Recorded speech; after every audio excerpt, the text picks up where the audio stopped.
అండి welcome back to my channel. ఈరోజు నేను మీకు పెసరపప్పు చారు ఎలా ప్రిపేర్ చేసుకోవాలో చూపిస్తాను. సమ్మర్ స్పెషల్ రెసిపీ అండి. ఇది ప్రిపరేషన్ చాలా ఈజీ. దీనికి ముందుగా మనము పెసరపప్పుని వాష్ చేసుకొని 15 మినిట్స్ నానబెట్టుకొని పక్కన పెట్టుకోవాలి.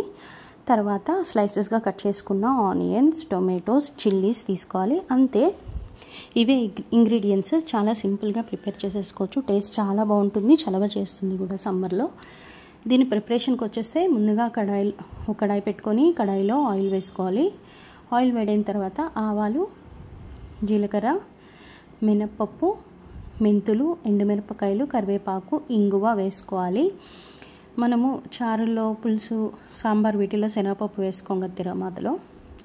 అండ్ తిరమాత వేగిపోయిన తర్వాత ముందుగా కట్ చేసి పెట్టుకున్న ఆనియన్స్, టమాటోస్, చిల్లీస్ వేసుకొని మంచిగా కుక్ చేసుకోవాలి, ఫ్రై చేసుకోవాలి. టొమాటోస్, ఆనియన్స్ సాఫ్ట్ అయితే చాలు, మరి ఎక్కువ ఫ్రై అయిపోయినక్కర్లేదు, కలర్ కూడా చేంజ్ అవ్వక్కర్లేదు, సాఫ్ట్ అయితే చాలు.